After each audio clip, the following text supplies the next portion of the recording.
Hello, my name is Tucker Johnson, and you are experiencing Nimdzi Live, where we talk about the latest and greatest in translation, localization, internationalization, culturalization, and all that fun stuff global companies need to delight their international customers, or at least not to piss them off too much. On this program, we like to invite guests who like to have fun and also have some value to add for our audience of globalization professionals. I'm always eager to provide a platform to those with a good story or a good data set to share with us. So let us know if there are any topics you'd like covered or guests we should reach out to for future episodes. If you haven't done so already, make sure to subscribe to Nimdzi Insights. We're coming to you live on LinkedIn, Facebook, YouTube, all of these different things today. But if you follow us, if you go to that LinkedIn page and follow us, then you'll be the first to know when we have future live streams that come out or new things get published. We're publishing stuff all of the time over there. And also, lastly, just a quick plug. If you're on YouTube, if you're following us on YouTube, then head on over to Multilingual TV, search for Multilingual Media, and over there you're going to find a bunch of really great resources for language services professional people in our industry.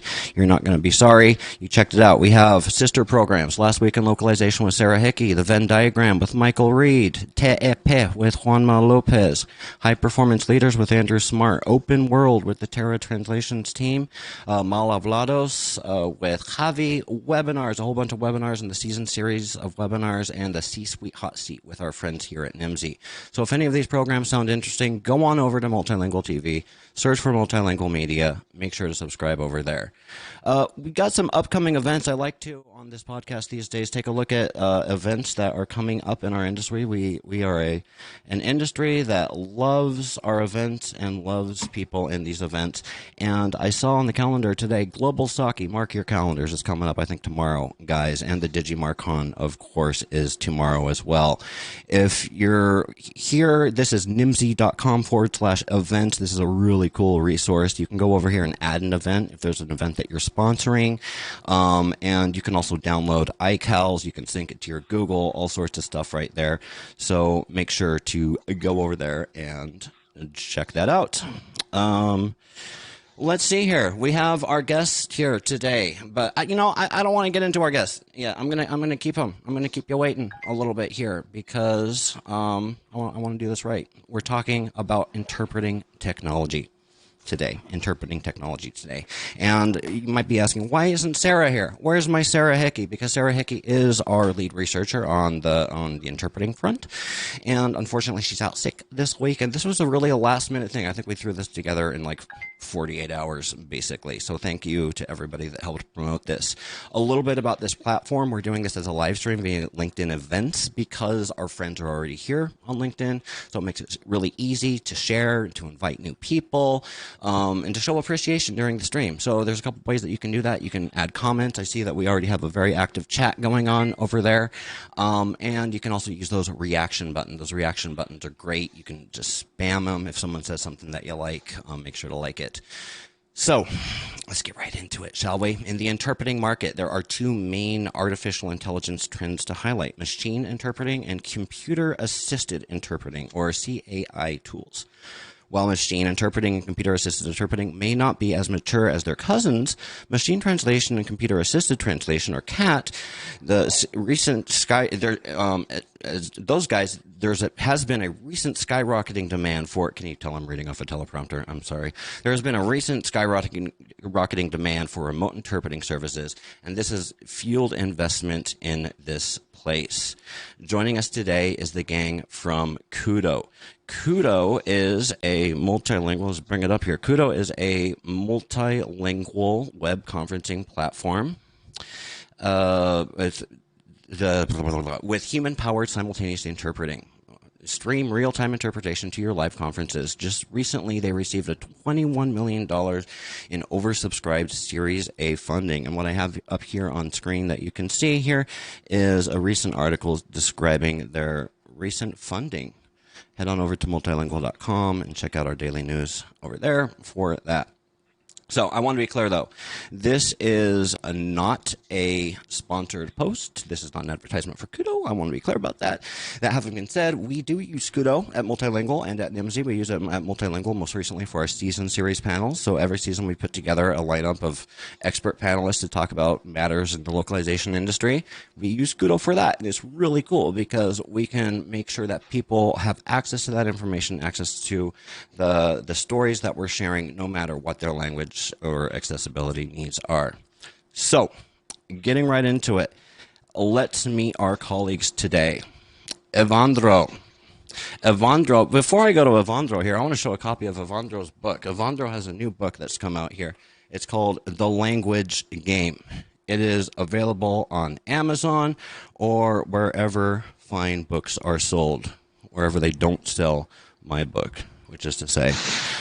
So Ewandro here is the co-founder and CLO, that's Chief Language Officer at KUDO, formerly Chief Interpreting Officer at in the UN system. He's a multilingual TEDx speaker and multiple author and a TED Ed author as well. I first met Ewandro at Localization World in Japan, in Tokyo, actually, and I was introduced by our longtime friend Renato Beninatto, and I've always admired his professionalism and his intellect, and I am honored to have him on the show with us today. And I know many of you have fun stories of Ewandro, so make sure to share those in the chat. Barry's up next. Barry Slaughter-Olson. Hey, Barry. You guys can talk too. Jeez, like I'm just... Okay, great. So I want to say that I should have called my mother to just witness the kind introduction you made of me. So thank you very much for your generosity. Yeah. Well, put that check in the mail. That's all I'm saying here. Moving on to Barry here. Barry Slaughter-Olson is a veteran conference interpreter and a technophile with over 25 years of experience interpreting, training interpreters, and organizing language services. He is a professor at the Middlebury Institute of International Studies at Monterey. We call it Miss or Mies. And I'm sure more than a few of you guys in the chat took classes from him. If you did, say hi in chat and show Professor Olson some love. He's currently the Vice President of Client Success here at KUDO, a multilingual conferencing platform. And we already talked about that. And also super exciting, he's like Barry's the guy that you see on TV. Barry is the guy that if you go to CNN and Anderson Cooper's like interviewing an interpreter, then chances are that's Barry or Ewandro, right? One of many, but yeah, that has happened. All right, moving. You should know that Barry has been my professor at school. So if I mess up on any level, it's his fault. He didn't teach me. Barry was your professor too? All right, guys, I'm trying to get through these intros here. Jeez Louise. All right. Oh, not to forget, Barry is also a member of the Multilingual magazine board. So thank you for your service. That is right. So I actually have something in this month's magazine. So if you haven't checked it out, do so. Oh, I already have it right here. I was planning you spoiled the lead here. I stole your thunder. You stole my thunder. I stole your thunder. Make sure to check it out. It's the blue issue of Multilingual. Barry does the takeaways for us in this one. Okay. All right. We're getting to you, Claudio. The best for last. Claudio is the head of innovation and artificial intelligence at KUDO. He's also a researcher and lecturer at Mainz University. He does specialized research into the area of natural language processing applied to human-machine interpreting, such as computer-assisted interpreting, speech recognition, and speech translation. He is the founder for the Center for Augmented Interpretation at Mainz University, and he lectures on language technology and conference interpreting at the Postgraduate Center of the University of Vienna. Additionally, he is the founder of InterpretBank, a consultant for EU bodies for speech recognition and speech translation. He is a Python and Perl aficionado, and you can check out his academic page. I'll make sure to link to that in the bottom. I'm not going to read you the URL. But yeah, any other self-proclaimed Python of Perl aficionados, make sure to give a shout out here to Claudio. So, gentlemen, welcome. But we have two more people to introduce. First of all, we have our operator over here who I added at the last minute. Oh, I haven't added her yet. Well, we're going to have an operator. We have Nika Aliverdi on the line who's helping us out, moderating comments. And we have you. The most important guest today, of course, is the chat. We have around, how many people do we have? Nika, how many people do we have? 87. She's on mute. 87. All right, we have 87. Nice. Thank you, operator. We have around 87 people today, so that's pretty awesome. Make your voices heard. Introduce yourself in chat. Ask questions to the operator, Nika. We're going to try to keep our conversation to about 45 minutes to an hour or so, and then we're going to open it up for questions from chat. So, whew, that was a mouthful. Gentlemen, thank you for bearing with me through the intro here, and hey, thank you so much for doing this on short notice. Like this came out of just a little bit of a background. This came out of last week's episode. We recorded an episode last week, and someone in the chat was asking about machine interpreting. And I did not have a satisfying answer for them. So over the weekend, I think, I reached out to Barry and Ewandro, and I said, hey, guys, you want to come do a podcast episode about this? And that was on Saturday, and here it is on Wednesday, like 4 days later, and we're talking to all of you guys. So thanks for diving right in with me. And I'm just going to ask some questions, but interrupt each other especially, but you can even interrupt me. It's okay. And so I'll kick it off here. There's different modalities and scenarios. Before we get too deep into this, there's different modalities and types of scenarios for interpreting. And I know that we have a really educated audience today, a lot of people from TNI with backgrounds here. But I'd like to start off with, can we just have a quick intro for what are the different types of interpreting? And I'd like to throw this over to you, Barry. And for those of you who saw in the chats, I posted a video of Barry, and this is where I'm picking on him because he's going to give us like a 2-minute breakdown of like why interpreting is so complicated. All right, go. Okay. So just quickly, I think it's important to understand that you have consecutive and simultaneous. Consecutive meaning that the interpreter doesn't say anything until the speaker has stopped, and it's usually in chunks. And those who are trained doing consecutive interpreting are able to take notes and able to interpret longer chunks of the original speech, up to 5, 8, 10 minutes if necessary, even though those chunks tend to be much shorter. Then you have simultaneous interpreting, where the interpreter is listening, processing, and then speaking in the other language all at the same time, which is a very complex cognitive task to undertake. Now, in terms of types of interpretation, I think we need to understand that there are, in addition to consecutive and simultaneous, there are lots of different ways that service gets delivered, and interpreting is provided in a lot of different venues and settings. So the use cases are actually very broad, everything from healthcare to law enforcement to legal settings to international organizations to the private sector to business meetings to negotiations.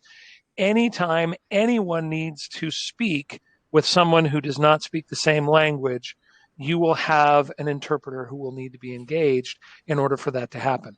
And today, interpreters that are also going to be making use of technology tools, which I think we're going to talk about. Yeah, exactly, and that's what we're going to be talking about. So thank you very much, Barry, for setting that stage. And I want to turn it over. So in my mind, just for those of you that are watching, I forget not everybody has done as much preparation for this as I have. You guys just should get to show up. Lucky you. But in my mind, Barry, you're kind of speaking for, you're the VP of success, customer success over at KUDO. So you're kind of speaking for everybody, but speaking for the clients. And Ewandro, you can kind of represent the interpreters, as can Barry as well. And Claudio, you're really representing the technology side of it. And I don't know you. I've never met you before, Claudio, so I'm excited to talk to you. Now that we've kind of defined interpreting a little bit, Barry's defined interpreting, that is to say, tell us a little bit about machine interpreting. What is machine interpreting, and what is computer-aided or computer-assisted interpreting? What's the difference between those two things? Yes. First of all, thank you for the invitation. It is a pleasure to meet you for the first time. What is machine interpreting and what is computer-assisted interpreting? Let's start with computer-assisted interpreting. The idea is very simple. It is to use advancement in technology, especially in artificial intelligence, machine learning, and so on, to support the interpreter in different phases of their work, meaning in the preparation, but also in the moment of interpreting, and even in the post-meeting. So there are several things that can be done, and maybe we will talk about this later. This is computer-assisted interpreting. So it's a little bit like computer-assisted translation. So at the center there is the interpreter, and there is technology that supports the interpreter. On the other side, we have machine interpreting. So computer-assisted interpreting is a support tool. Yeah, it's a support. It's a support tool, and it's akin to computer-aided translation. So absolutely. I'm going to interrupt, as you said I could, and I'll be interested to hear if Claudio agrees with me on this, but I honestly think that remote interpreting and remote simultaneous interpreting are also forms of computer-assisted interpreting, because we could not deliver this service without that technology as well. I don't know that necessarily within academia that you include that within the definition of CAI or computer-assisted interpreting, but I honestly think that in today's world, the way we are working, because we've gone online, that computer-assisted interpreting is actually moving forward a little faster. No doubts about this. It's a question of a definition. I normally make a distinction between the technology that allows the delivery, which could be, for example, remote simultaneous interpreting, and technology that support the interpreters in the process of interpreting, preparation, and so on. But it's a question of definition. And then what is sure is that the two technologies are moving, and they are, as Tucker said at the beginning, influence in some way, one way or the other. So the interest in remote simultaneous interpreting has fostered also the interest in computer-assisted interpreting. That's no doubts about this. And coming back to the initial question, so this is on the one side, so the idea to support interpreter. On the other side, we have the machine interpreting that we can call, or it's normally called, speech to text or speech to speech. Speech to text, if the input is always a speech or audio, a spoken language, and then the output is so to say a captioning or a form of transcription in a different language. That's called speech to text. Or then we have speech to speech, where the output is also spoken, like in interpreting. And this is a completely different target or goal of this technology. On the back, behind the scenes, the technology may appear in some cases quite similar. We use machine learning and all this stuff, but the goal is very different. And the goal here is to produce an full automatic interpretation of what has been said, or a translation of what has been said into original. So the goals are very different, and the technology in some cases are very similar. So but the end goal is to cut humans out of the loop, right? Let's just be honest. Like if we're talking about the end goal of machine translation or machine interpreting, I'm not saying that's a reasonable goal. I'm not saying that's a feasible goal, or is it? The goal. Anybody who wants to take that one. Yeah, I start. Interrupt me. That's a difficult topic. Anyone who wants to get a bunch of LinkedIn messages from interpreters after this. So take one for the team, Claudio. Yeah. The goal is to offer a translation in real time. Normally, there's interpretation automatically. Yes. The goal is to replace interpreters. At the moment, this is not the goal.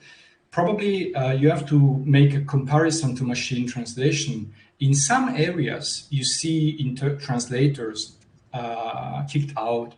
Let's say, for example, 20, 30 years ago, there were translators working, also earning just by translating some commercial email or the time written emails. Mm-hmm. Nowadays, probably nobody does it. But still, you have translators working in many areas, and there is a lot of a need for professional translator. The same is also the idea behind machine interpretation. So you have areas where now they are not accessible at all because there is no money, there is no need even for high quality in the around. And you can have at some point maybe a machine that can easy or make possible some form of access to real-time spoken language, which doesn't mean that it will replace a human interpreter. This is quite a futuristic approach. But in my opinion, there is not a yes-no answer. It will replace yes-no. It's much more complicated. Sure. It is a new technology gaining at some point traction in this domain, and will fulfill in many areas for many years. So to say, a communication where there is no access to multilingual communication nowadays. Because what is interpreted nowadays, it's just a fraction of what can be made accessible. And this is where high quality, sensitive contents and so on is needed. And this is the domain of humans, and will be the domain of humans for sure for many years. In 20, 30 years, I have no idea. Yeah. I've said this before, and I will stand by it again. I don't see myself being replaced by a machine as a conference interpreter in my lifetime, in my professional career. I just don't see that happening. And I want to, if I may, Claudio, take issue with the whole concept of machine interpreting, because I know that the industry is trying to figure out, okay, what do we call this? Machine interpreting because it's machine translation. But I usually avoid saying machine interpreting simply because the machines don't interpret anything. AI is based on mathematics, and yes, there are probability algorithms and a lot of technology that's being used to be able to produce the translations, particularly with the inclusion of predictive analytics and what we saw happen with neural machine translation beginning in like 2014. But when push comes to shove, there is no interpretation of meaning undertaken at this point, and you can correct me if I'm wrong on this, with the systems that exist today. They do not interpret the meaning of what is being said, right? They are crunching data and pushing it out on the other end, not really having a sense of, was that the right thing? I know that there are all sorts of tweaks that are being used to try and improve the probability, and some of it's getting better. But at the end of the day, it's not interpreting. It's not the emotional content is not there. That has to be interpreted by whoever reads whatever is produced by a speech-to-speech translation or a machine translation. So, like a good interpreter, a good linguist, I'm mincing words and really getting specific about this, but I do think that there is a notable difference. One other thing I would say is that with MT, no, you can't make it that simple and say, oh yeah, interpreters are going to be replaced or translators are going to be replaced. Translators have to evolve. Interpreters have to evolve with the technology and the tools of the trade. I was reflecting on this a little bit in preparation for this today. And, we can't think of our professions in a vacuum, and we often do, right? Because it's what we live, it's what we love, and it's what consumes our time and our mental energy. But if you look at, say, the job of a pilot, the job of a mechanic, the job of a doctor, those are just 3 examples. Think about how the technology has changed in all 3 of those, and how the practitioners of those professions have had to adapt and adjust, right? I was thinking about mechanics. I used to change my own oil. I used to be able to change spark plugs. The technology has advanced so much that I lift up the hood and I'm not even going to touch the motor of my auto because I don't have the tools. I'm not up to date on it. I generally understand it, but I can't fix that anymore like I used to be able to do on my 78 Datsun when I was in high school. So same thing with pilots. What was it like when they launched at Kitty Hawk? It's like, okay, get the motor guard and push it out. Oh, let's see if this moves. And, and that was a big thing. But today, where we actually do have autopilot, the pilots have to be more trained and up to date than ever before. I think that we see in that a type or a model to follow as we continue to work through how do we apply technologies to what we do. Because at the end of the day, I see them as tools and not as competition. Ewandro. Yeah, Ewandro, I'd like you to chime in here. Yeah, I want to say two things. First, Barry, Claudio and I are working we're busy trying to make you obsolete, and we're getting there. So don't get too cocky on that. Two things I want to say. I look at this more as a productivity enhancement tool. That's what it is for now. Nobody is pretending that this is going to replace an interpreter or a translator with the high quality that you can expect to get from a highly trained human interpreter. But it does point in ways where I can use the machine to actually get things done faster and maybe look at things a different way, get confirmation or validation for some of the things that I'm using and so on. I'm sure translators are doing that to a great extent. But I also look at this as us trying to push the limits of what is possible and not possible when it comes to language and the involvement of machines in that. Again, we would never have gotten to the moon and beyond if we hadn't tried and dared to dream, right? It may not come across as a lofty dream to some of you, but testing that technology, pushing the frontier, is going to bring us many dividends, many interesting things that we can use or decide not to use in this or that pocket of of what we do, of our action in the world. So I think more than anything, it's increasing our understanding of how much of language can be replicated, how much of language can be, boiled down to mathematics, as Barry said, and what are the bits that you can never replicate in such a manner. For example, take interpreting, for example. If I were to be sarcastic and tell Barry, oh yeah, Barry, I see that you hate blue, when in fact he's wearing a blue shirt.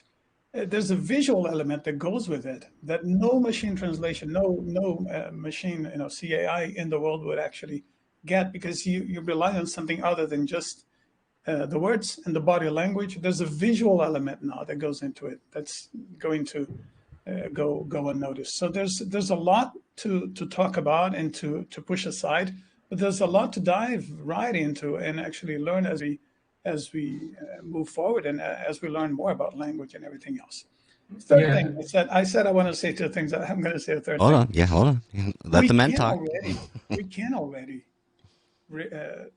train a machine to interpret with a reasonable degree of fidelity a demo that gets repetitive every week. So let's say if a company has a demo that uses the same script every time and so on, and this is a 30-minute demo that you kind of present to the same set of people every week. You can even anticipate some of the questions. And then the question becomes, how unforgiving or forgiving is the setting in which we are presenting this? So to a certain extent, these things are already possible, but there's so much nuance. There's so many levels when it comes to communication. This is something that you may want to try in a very limited domain, but it's never going to be good enough, or at least to the extent that we can see, to be used in free-flowing speech that you see in multilateral organizations like the UN and beyond. My position is a little bit different, but more from theoretical or definition point of view. Say never, it's quite a complicated fact.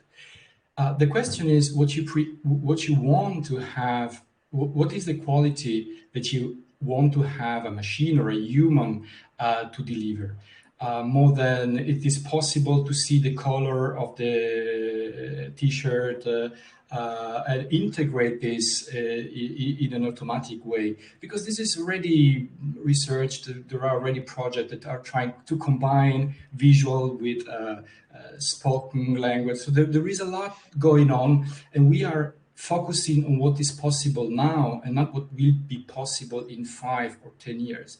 However, that said, it is quite different if we define what are the needs of the people that wants an interpretation. This is quite the different, because I'm pretty sure that the machine will be able to deliver something which is useful in some cases in a matter of some years. It's already now, as Ewandro said, there are big projects going on, there are big players playing here.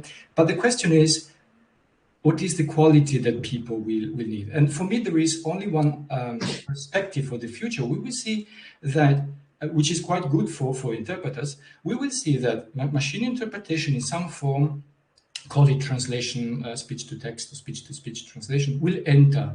You will see this used, but on the one side.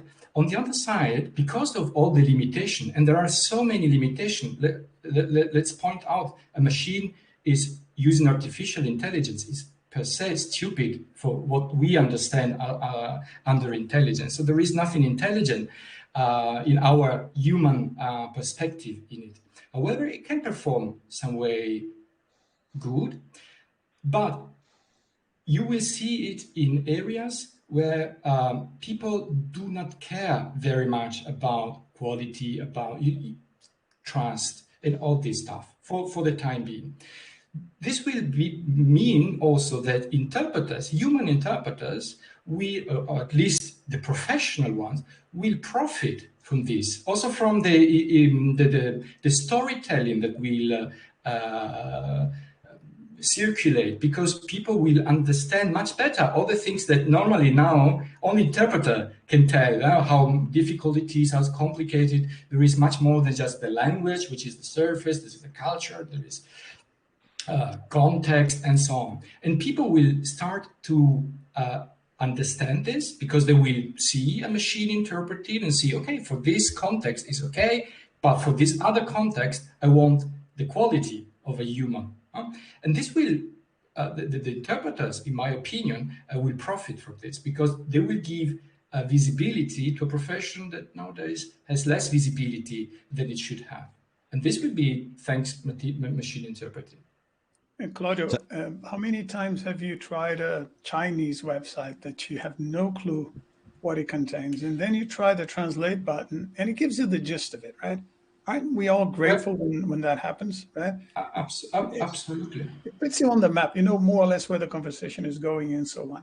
Is that accurate translation? No, there's many mistakes there, but it helps you at least find your bearings, at least to know enough as to what you should go and do, what you should do next, or where you should go next, and so on. And I think, again, if you extrapolate, there's a reason why Google Translate is being used by different companies to do what I just described, but also a reason why Google would not rely on Google Translate to write their marketing copy in different languages.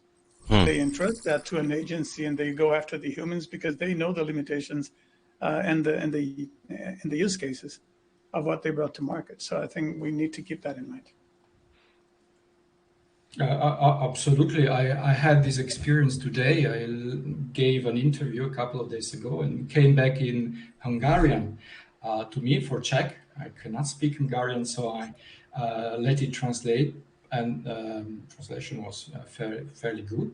Not a translation that you can publish, but it was good enough to understand it. Maybe there were some points where I said, maybe I have to ask back if it is what they meant, and so on. And I think this is the same for automatic spoken translation. So you will have the possibility in some scenarios where you don't have now interpretation, and you cannot have interpretation because we want to have as much as interpretation as you can, but you cannot interpret everything that's going on live, that you can have some sort of accessibility to this content. And this, well knowing of all the limitation, and this, in my opinion, is quite a noble goal if it works in some way, that this minimum level, the gist that you said of accessibility is granted. This is the reason why the European Parliament is working on this, to allow a little bit more access to people, for example, in the context of the European Parliament, of hard of hearing or deaf people, to have access to the plenary meeting, also for everybody. Well known that if you have access to the information through automatic means, no matter how good or how bad, you have not the quality of humans. You accept it or not, dependent, but in many cases it can make the difference. And this is quite a question of democratizing also information, in my opinion. But it's very important that all the community, that we start to understand all the limitation, also the potentials, but also the limitation, and we start to talk about this. Yeah. So I think you will have to interrupt us at some point, right? I'm loving this. You guys are just making my job so freaking easy here. I love it. I was just chatting with our operator over here. We're going to get some questions up from chat. So now's the time, guys. Put your questions down there. But hey, back to you guys. Back to the peanut gallery here. I've been watching the chat, and I know that some are saying, well, what's out there today? And so I'm going to just kind of shift a little bit and say, two of the things that I see that are really exciting when it comes to computer-assisted interpretation and accessibility. One is the incredible improvement in speech recognition across many different languages and data sets. And that is going to have very soon an effect on meetings, if you haven't seen that yet. You're also going to see, and this is something that, Ewandro and Claudio would be better to talk about. I've just been able to work with the software and beta test it and try it out, but being able to use AI to be able to prepare for assignments quicker, right? This has been out there. We've talked about it with the interpreter assist is like content aggregators. Is there like some overlap here between, not like content aggregators, but like those AIs that summarize data points and stuff? I'm going to let Claudio probably speak more to that because he actually designed all of these tools. So me speaking from a user's perspective, what I would say is that I'm trying to figure out how to work this into my workflow as an interpreter, right?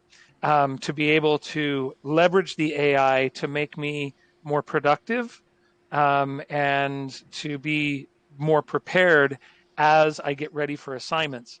And we're working through that. As Claudia was saying, we got to talk about it. We got to figure out how it's going to work.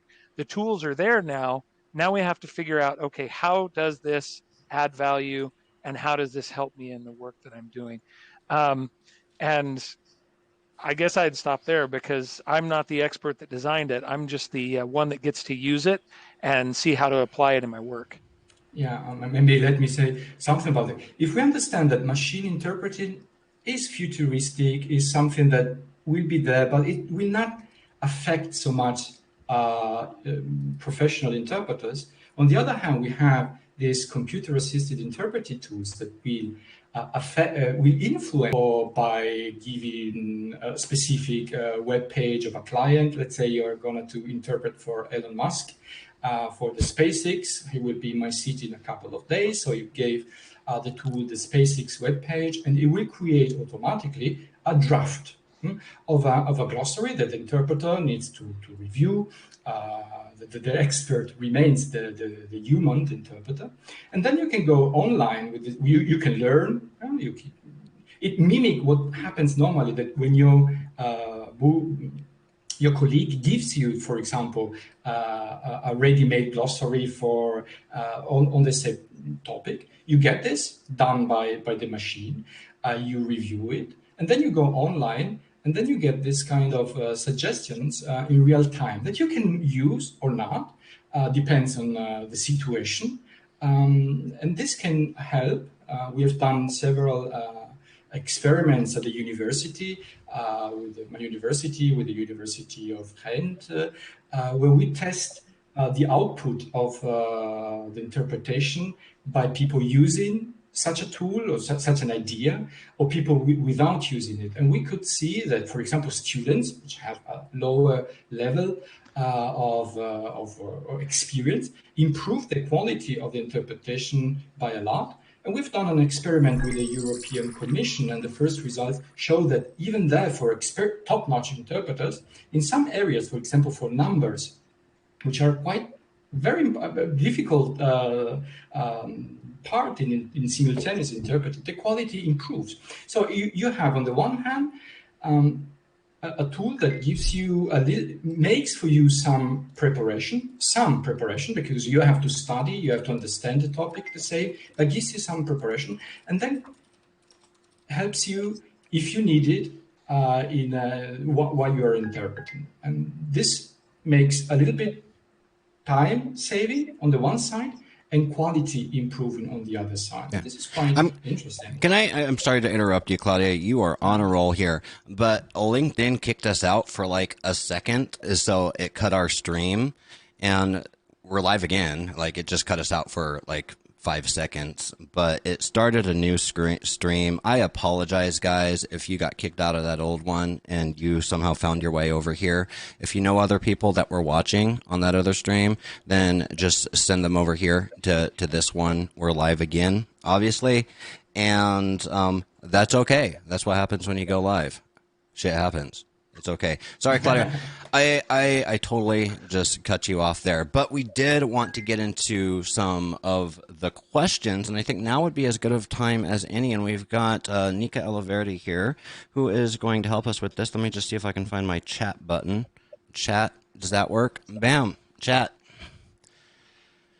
All right, chat. Nika, you with us? I'm here. Can you hear me? I can.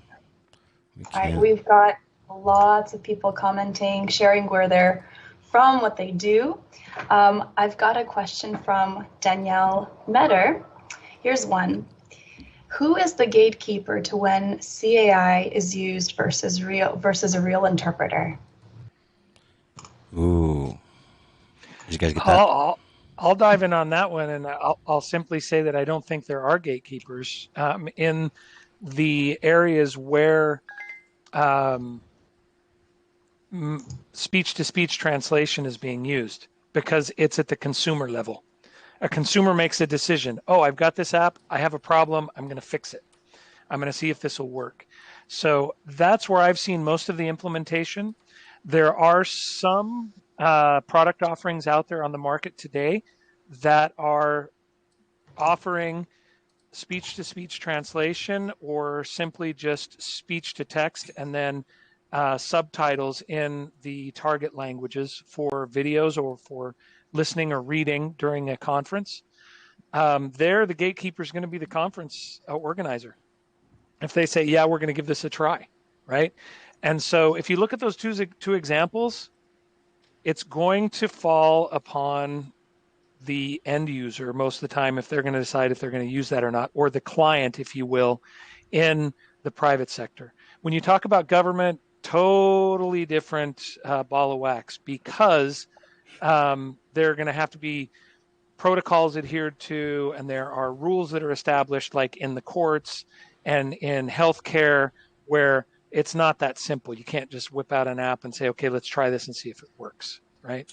Barry, and if I can add, just not to take out confusion, I mean, we are talking about a technology which is just at the very beginning. So we are not talking about a technology which can deliver anything far away from being comparable with human interpretation. So it's a technology that it's, so to say, not used without, so to say, in any professional, as far as I know, context at the moment. So this is very important. We're talking about something that will come probably in the years to come, but it's not a question of now. Different to the systems, which is already there. Anything to add, Ewandro? Let me say this. Everything in interpreting is demand-driven.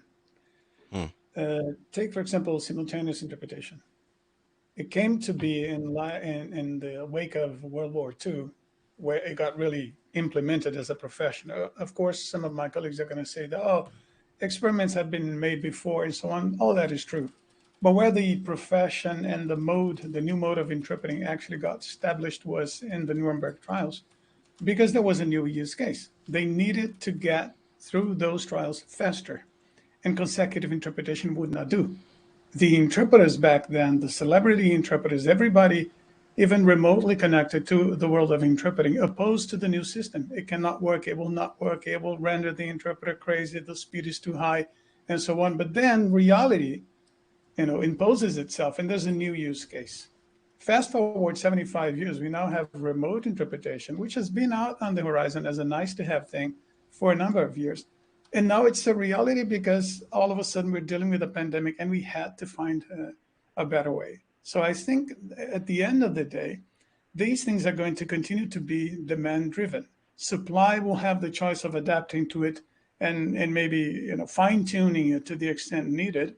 But at the end of the day, it is demand which actually paves the way and tells us where we need to go.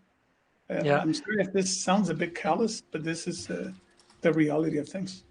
And if I can just piggyback on that, and then I know there are more questions. I'm going to let one piggyback, but then I'm going to keep it going. Okay, here we go.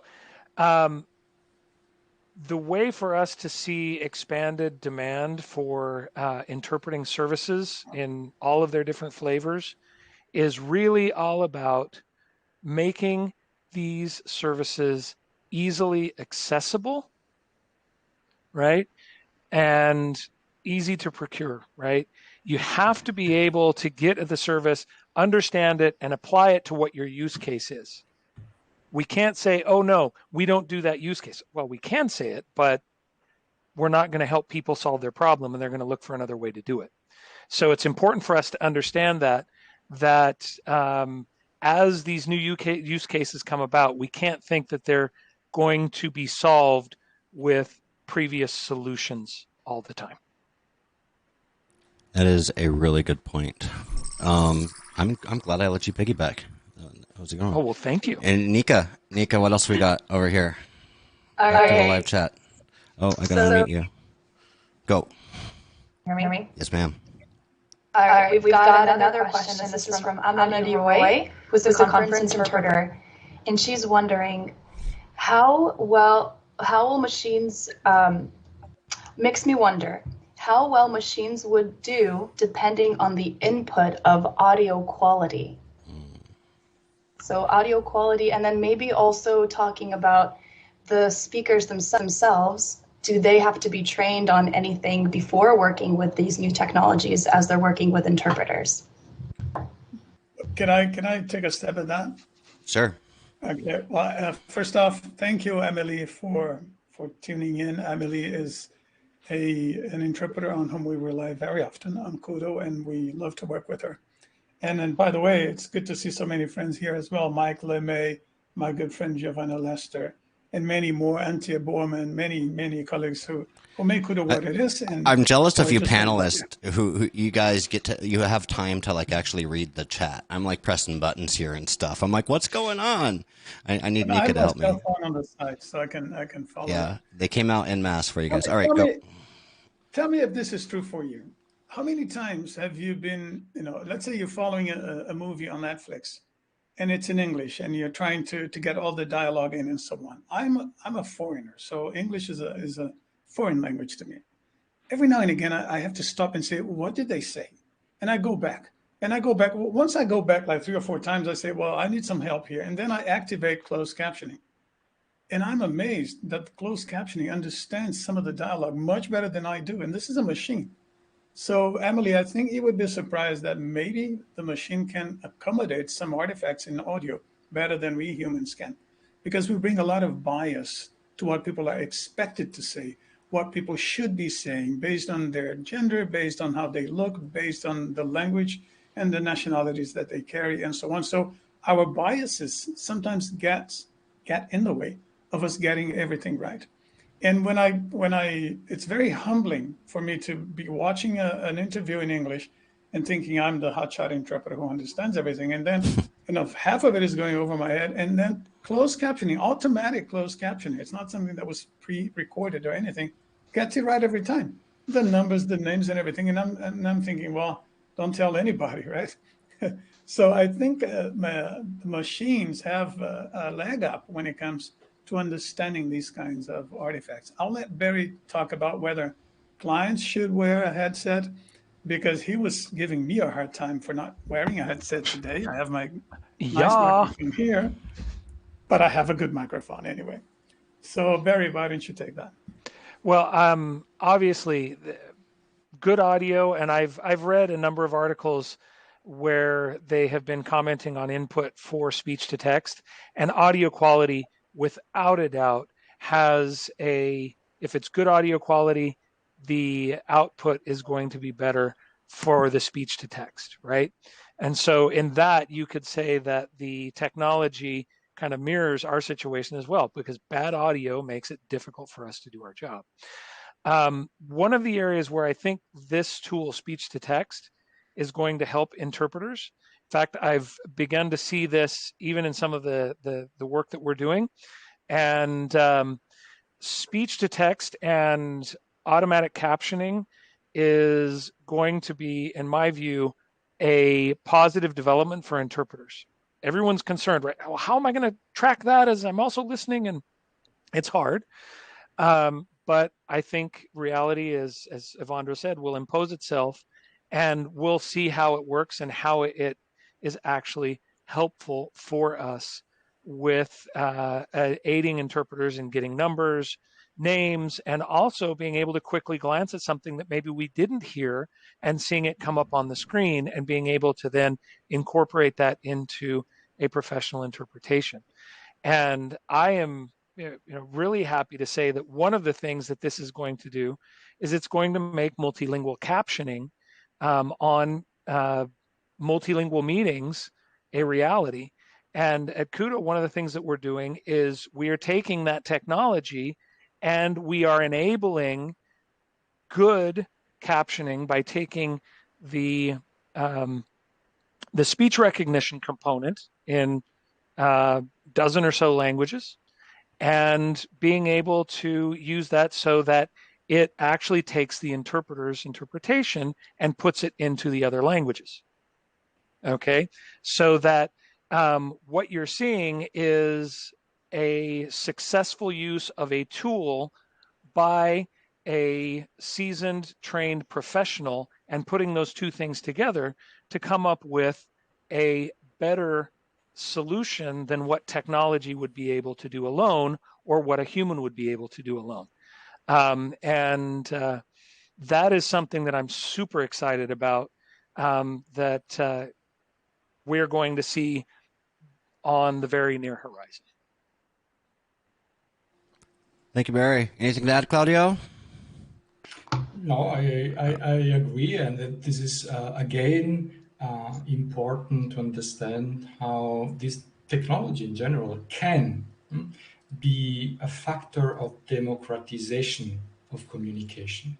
In our case, what Barry said, we will have automatic captioning in many languages. So we don't have the translation component. The translation is done by the professional interpreter, and we will caption this. So we will have very nice captions that will allow probably one of the first time, as far as I know, multi-language meetings to be accessible in many languages, also for people that cannot hear. This is quite amazing, I think. I think it's fantastic, frankly. Let's go back to Nika here. Nika, what you got for us? Let's do one more from chat, and then I want to ask some questions because it's my show. We never let you. Yeah. What we got, Nika? All right. So it looks like people are interested to see what kind of tech is out there right now. What kind of different solutions are available on the market right now? Well, I have a slide for that. Actually, I can actually answer one of these. Look at me! Wow, contributing to the conversation. If you had if you're asking what are the different types of technology out there for interpreting technology, KUDO, as I said in the introduction, is just one of them. We have plenty of others on the market, and one thing that you can do here is go over to Nimdzi.com. Here, let me go to actual Nimdzi.com so I can just show you guys how to get here. You like this shameless plug? If we zoom out here, sorry, I am making you guys all dizzy, but we go to interactive data, and we have the VIT Feature Explorer and the VIT Feature Comparison Tool. And what these are they're great. They list different virtual interpreting technologies, and here on the comparison tool, you can actually like compare them side by side to Lango, Wordly, Marty, KUDO here, like that. So to answer your question, I wasn't expecting to be answering any questions here, but to answer your question, if you're looking for like where are the sources, like where can I just get a list of all the different technologies and with all of their different features, then I highly encourage you to check out Nimdzi or talk to my colleagues. Barry? Let me add to that by telling you what KUDO is doing, can I? Please. Okay. And Claudio can later fill us in on the technical bits. But we early on have realized that because we're now all doing this remotely, lead times, to meetings have been cut short. Interpreters are being asked to accommodate minutes at last minute, not last minute, but they have less time to prepare than was the case before. So the possibility of having a tool that allows you to make sense of links, documents, and everything that comes to you last minute and put it all together in glossaries that you can use and do so in a fraction of the time is a huge leg up. So Interpreter Assist is the first thing that our AI driven efforts have brought to the fore. And Claudio is the brains behind that. We just provided the use cases and we've been discussing these things together. And looking to the future, there's another reality here, which is the fact that I'm no longer sharing the booth with a colleague 90% of the time. So I don't have the privilege and the benefit of having someone making annotations on the side, confirming the names, confirming the numbers, the figures, correcting me when I got things wrong and so on. And there's a lot that a machine can do in that regard. So the next generation, if you will, of our AI assist tools will be things that we can anticipate. So the AI bot is going to be listening to the speaker. We already have a beta version of that. And anticipating, well, first off, confirming the numbers, confirming the titles, checking against the materials that have been uploaded and getting the spelling of those names right, the titles right, and so on. But also making conversions of units of measurement, also suggesting terminology based on what I have been repeating up until that point, maybe suggesting some variety, suggesting things. So it's akin to having someone provide some good feedback where I got it wrong and where I got it right, and helping me, bridge that gap where I no longer have a human colleague sitting by my side. So these are very exciting things that we're exploring further, and that keeps us all very, very animated in what the future will bring. And mind you, it does not replace the interpreter. It only makes the interpreter more effective. Sure. Right? And it's a very good use of AI. Yeah. Claudio? Or Barry? Yeah, I think, Claudio, did you want to throw in some tech stuff? I had a couple of comments just to say a little on a broader range of what's out there. So there are so many technologies that are now beginning to affect language, spoken language and written language as well. And we shouldn't think just in terms of, technologies for interpreting or technologies for translation, and think more in terms of technologies for human multilingual communication, because the use cases are changing, right?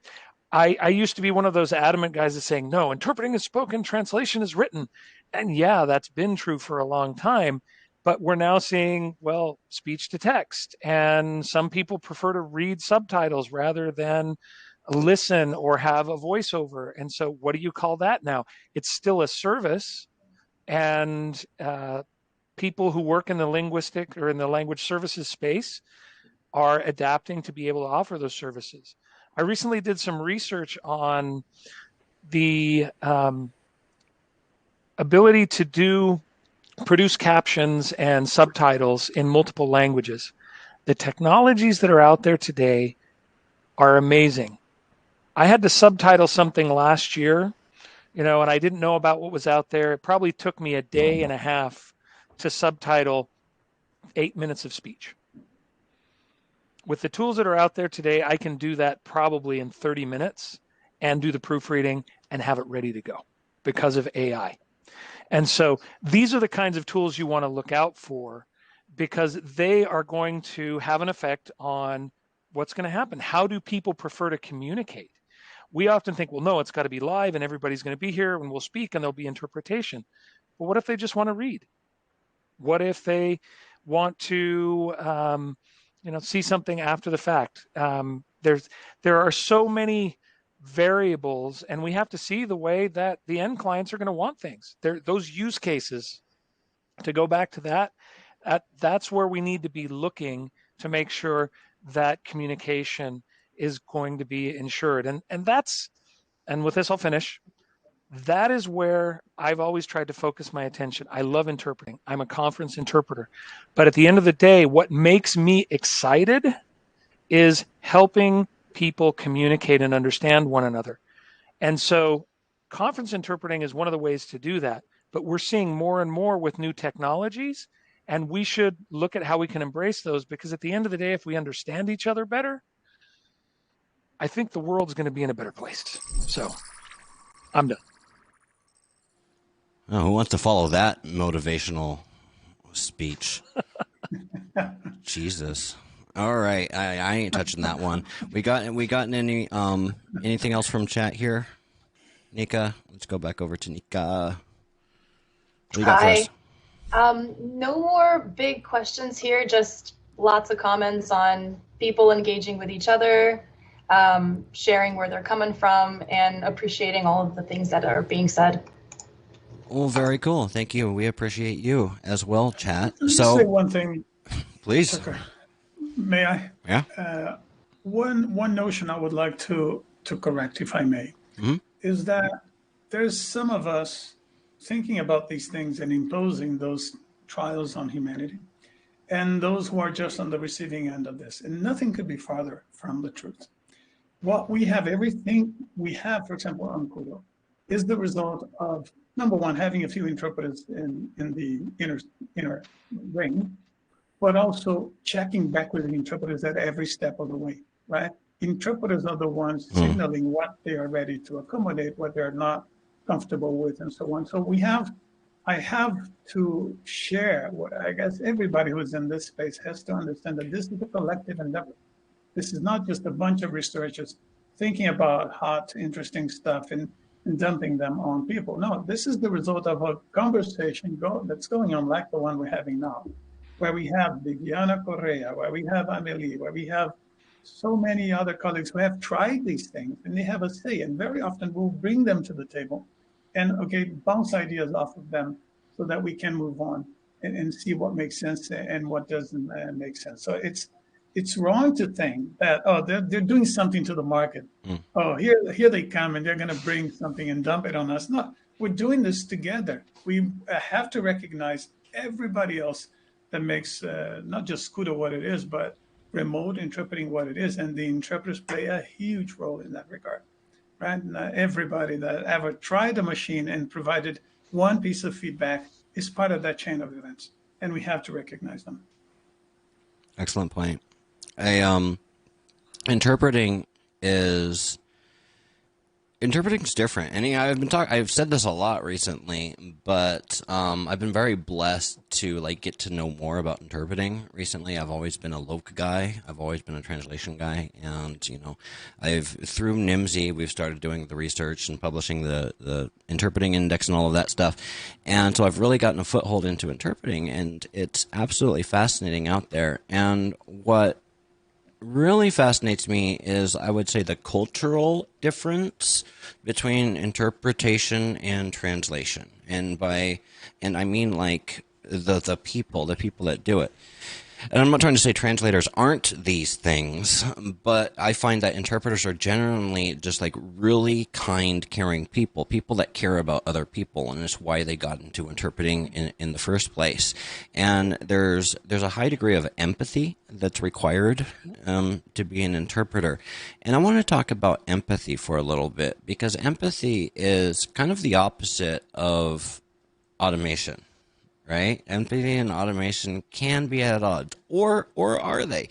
I don't know, because to me, machines are precise. But if I understand correctly about interpreting, while the goal for translation might be to be precise and get the correct translation, the goal for interpreting isn't so much the precise interpretation, it's the conveyance of understanding. Does the other person understand at all levels, not just at the spoken level as well?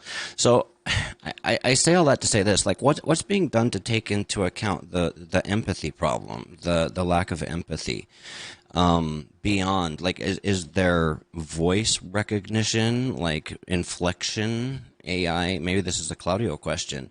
Are there systems out there that can like recognize emotion and voice and do those? Talk about those a little bit. And anyone, not just Claudio. Yeah, there are, yes. They're not used for machine interpreting now, but they're used in many areas, more in research. If you think about psychology and so on, there are already systems that can detect let's call it emotions from the voice. Yes, they are there and they are used and they work, I have to say, pretty well, because emotions, like anything which is a human, can be, if we human can detect such emotion, also the machine can detect such emotion. Make sense of these emotions is a completely different topic. It's a completely different topic.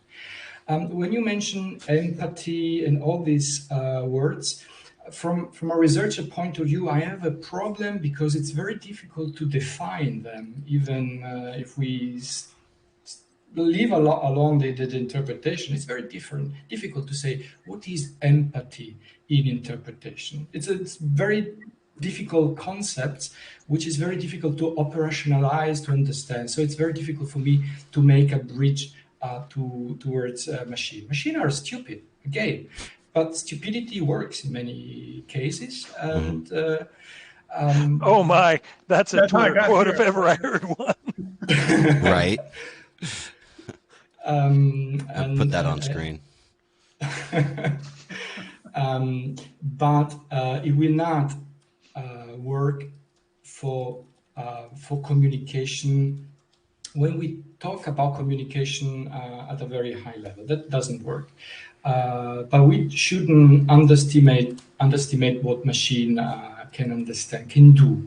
Again, also everything is a question of definition. I'm working very much in in what is called natural language processing. Okay, the processing of language through machines. And there is another branch, another area which is called natural language understanding, meaning more or less the same, but giving the machine the ability to understand. But there, even between computer linguists, computer science, and so on, the problem is what we understand under understanding. And this opens a lot of questions, philosophical questions, that are very, very difficult to answer. So, to come back to your question, I do think machine can do much more than what we think. They don't make sense out of it, in the sense that we human can make sense out of things, but they are able to do this. And they do it, for example, speech recognition. The way I speak reveals to you that I am a little bit embarrassed, maybe that I'm an introvert, that I am a foreigner, of course. And the machine can learn this the same way as us. But then for the machine, it's the same. If I am an introvert, or if I'm an extrovert, or if I'm embarrassed, or I don't know what to say, because even your words, the word that you choose, the way you speak, all these fluencies you're using reveals a lot about this. And you need to look at psychology, psycholinguistic to understand how these things works, and they can be understood by a machine. Let me say this, Tucker. When you bring up empathy, what you're saying is that meaning is not all in the words, right? It depends on someone's ability to read the room, right? This is true when 2 people are talking. This is true when 10 people are talking, with or without interpretation. Your ability to sense the room and the temperature in the room and to say the right thing at the right time. Yeah, because I'm not really sure. Like I heard, like if a human can learn to do it, and I think it was you, Claudio, that said it. If a human can learn to do it, then a machine can learn to do it. And I'm just, I'm not sure I buy that. What the machine can learn to do is recognize patterns. AI is all about pattern recognition. So if you have enough raw data, and this is now becoming possible because of tools like KUDO and others, where there's now a huge amount of speech onto different languages and many different languages talking about the exact same concepts. So we're going to get to big data in no time. So when you have been exposed to that enough, you can start to verify, okay, when that intonation is brought to the fore with those languages and so on, and if there's a way to validate that to then establish a pattern, you can start teaching a machine how to recognize that, you know, the cracking in the voice and that kind of intonation or anything else. And again, I'm speaking off the cuff here. The examples may not be valid, but again, once you find a way to determine what the patterns are, you can actually teach a machine to do some of these things. But the machine is never going to have the ability to read the room and change the way in which it does it as fast as a human does. At least I don't see that coming anytime soon. There you go. I was going to say, you said never, and you usually never say never when we're talking about AI and technology. Right, That's right. true, you did. You see, my AI brain is well trained. Again, it's quite a difference to say a machine, I can learn from your face, from my experience of your expression, how you feel, what your eyes can say, okay? We humans do it every day. A machine can do it to some extent. Just a pattern recognition. Make sense out of it or make something at a higher level is a completely different stuff. Yeah. This is the difference. Yeah, it has everything to do with after you receive that information, what do you do with it? That's the issue, right? That's the difference that you have, because it can measure intonation. Anything that can be reduced to numbers or mathematics or become measurable is susceptible to automation and application of AI. But what do you do with it once you get the output? And that's where the big difference lies.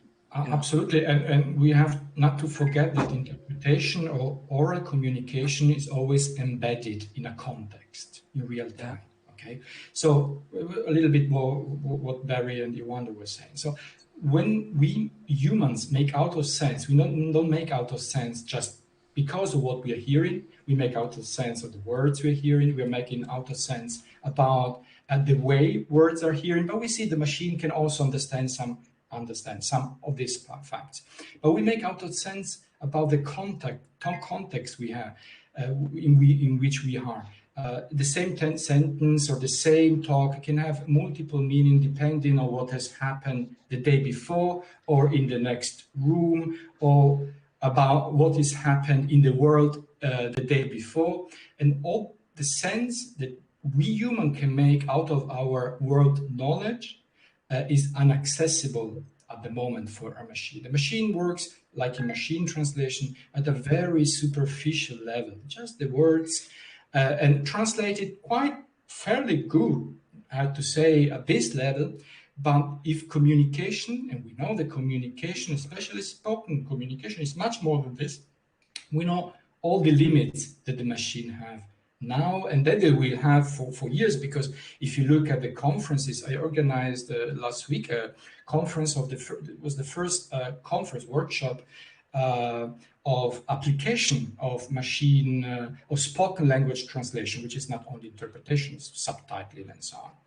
And if you look at what we speak and what we see in the papers, we are still moving at a very superficial level of analysis, the machine. We are not moving beyond the superficial level of the words, maybe a little bit of meaning, what the machine can learn. Sorry if I move a lot of my hands, but I'm Italian and cannot help it.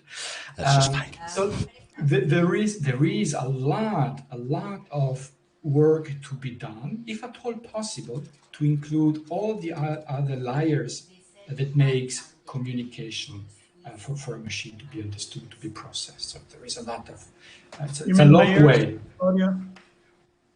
What's that? Do you mean layers? Layers. Sorry, layers. Okay. You see, a machine would have had probably some issues in correcting this. Probably because Ewandro was understanding the meaning, so he could correct me. If this correction could be done just by the context of the words, the so-called collocation, even a machine could have spotted my error in the pronunciation. But as soon as it goes beyond the word level, a machine cannot, because at the moment, understand, because it doesn't know what I'm talking about. Interesting. Yeah, interesting. Because in that case, the two words exist.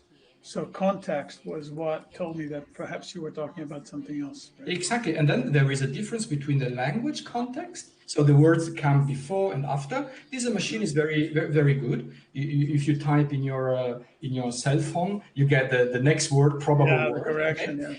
But this is a language context, so the word context. But as soon as it's the context, the meaning, what I am trying to say, and that you can infer this from all what we are talking about, the topic, myself, then the machine is far away from this. Interesting. Hey guys, we're coming up on the time, and I gave us 90 whole minutes for this one. So TikTok. Yeah, Nika, we got anything over? Let's go over to our operator. We got anything from you before we call it a day here? Yes, let me unmute myself here. So we've got a question from Rodrigo Espinosa Carballada. Hey, Rodrigo. One question could be, do you believe LSPs are investing enough on innovation and research? Thank you, Rodrigo. No. Let me answer that question. No. Sorry. Only those who partner with KUDO. Only those that exist. Yeah, I would say no as well, Tucker, and I would say that I'm just going to bring this up on screen here without comment. Yeah. The reason for this is traditionally language service companies, in my estimation and my experience, have been reactionary. Mm-hmm. And they're moving from one project that comes to them, and that model has made it very difficult to think about, okay, where are we going to be 5, 10, 15 years out? Where do we want to be? The pandemic and this whole shift, I think, has really got people thinking differently. We are starting to see now, for the first real time, I think, in the history of the language services space or the industry, we've never seen this kind of M&A activity ever. Is that true? Is that true? Yeah. Because I feel like I've heard those words. Oh my gosh, it's never been like this before. I feel like I've heard that. I feel like I've said that before many times, and I've always. How many? But was it like last month, or was it? No, it wasn't like last month. No, I mean I agree with you, but it's like I'm cautiously skeptical of myself. Okay. It seems like it is blowing up right now. Like every day because we're publishing it. Like we hit the presses over at Multilingual, and it was like there was 1 week when it was like every single day it's like, oh my gosh, another company's getting investment, or another company's getting bought or sold, or whatever it may be. I think a lot of this is actually driven by what's happening with technology and with the understanding that the world's getting smaller. We have much better communication now in terms of the technological backbone to be able to do it. And commerce is really cross-border right now, even with what's going on with the pandemic, right? And so all of these things are contributing to it. And I really do believe, and This is subject to you go back and check everything to see if we have had this happen before. So I look forward to the Nimdzi report that's going to say, oh Lord, is all the M&A really hype? It's yeah. Well, here's the thing about M&A is like people don't like the people that are doing M&A don't like talking about M&A because they've signed pieces of paper that says they're not supposed to be talking about it. Well, yeah, So, of course. yeah. But you find out about it after the fact. Yeah, exactly. Right? Exactly. And if you look at those acquisitions that are being made, they are all very forward looking. Mm-hmm. There are some technology. that they're trying to increase revenue, right? Which is another thing that is often done when acquisitions happen. But the reality is that at least the ones that I've been seeing largely have to do with acquisition of technology for the future. All right, Ms. Nika, thank you. Yes. Thank you so much for being our operator today. At the last. Nika, you should have joined us on screen. Interpreting is by definition, not by definition, but for the most part, a female profession. 80% of the practitioners out there are women, and here we have 4 white men talking about it. So it would have been good to have Nika join us. Ewandro, that crossed my mind. I'm ashamed to say. I'm like, look at all these old white men up here. And I tried to get Sarah Hickey up here. I really did. So she could boss us around, but she's out sick, unfortunately. But guys, we're coming up on the hour here. Any last minutes from you, Nika? I was refreshing the feed, and I see even more questions have been coming in. We'll do what we can, guys. I don't think we're going to get those today, but we'll do what we can to respond to those in the comments. We can run another one because we have 7 minutes here, and I want to do a new segment that I'm trying here called Tux Takeaways. All right, Tux Takeaways. And of course, my camera's not even working on this new segment of mine. How horrible is that? Anyways, Tuckers, takeaway number 1, the future of interpreting and technology are intertwined. For now, it seems that it is the goal to remove humans from the equation. Oh man, this is what happens when I type and talk at the same time. But the role humans play will be shifting away from the conference room. All right. What? Oh, here we go. Tux takeaway number 2. Oh, we're in this together, guys. Jeez, I'm sorry. Tux takeaway number 2. Can I get my camera going? I want to see you. I want you to see me. We see it. Okay. Machine interpretation can increase accessibility for content that normally would not have been interpreted. And Tux takeaway number 3. Machines learn from patterns. Given a big enough data set, a lot is possible. While technology won't replace interpreters in this lifetime, it is catching up. Facial recognition, empathy, these are the hardest to emulate. So those are my 3 takeaways. I encourage you guys down in chat, please leave your takeaways down in chat because it's a nice record. You can always come back to this. You can always come back and watch these videos later. But for now, the last thing I wanted to show you guys right here is over at Multilingual, we have the Multilingual Mercantile. And if you made it this far, you stuck with us for 90 minutes through 2 streams because they were getting screwed up, then you get a 25% discount off your entire purchase over at the Multilingual Mercantile, which is a pretty cool deal there. So, ladies, gentlemen, and chat, we are out of time today. If you enjoyed the Nimdzi Live experience, then join us next time. You can do that by following Nimdzi Insight so that you are sure to be notified that when we go live. I appreciate our guests, Ewandro, Barry, and Claudio. I really appreciate you today. Thank you so much for coming and sharing your expertise with us. Thank you, Tucker.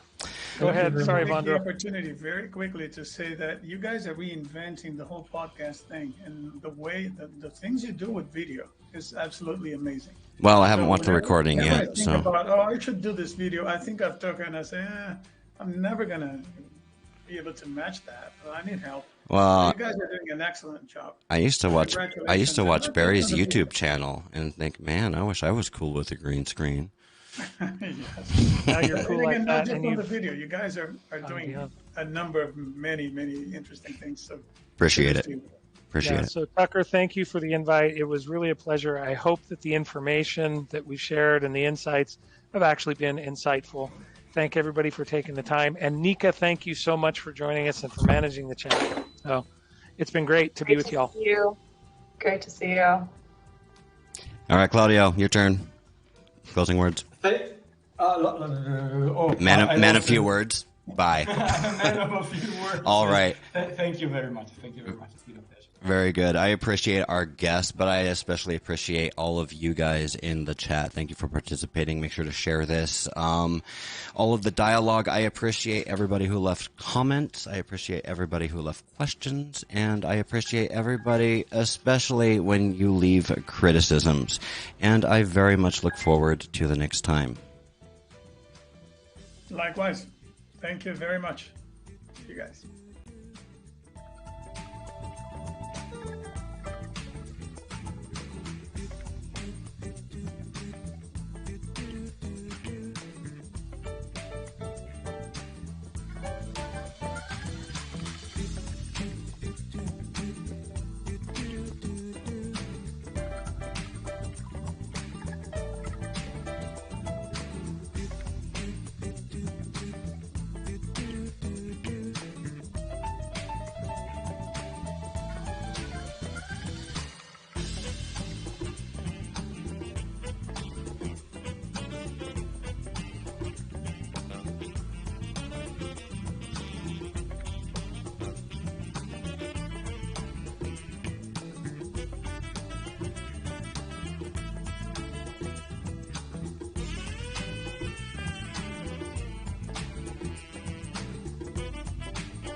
Together in 48 hours, basically 72 hours. Yeah. So I thank you guys for that. Yeah, happy to do it. Is that a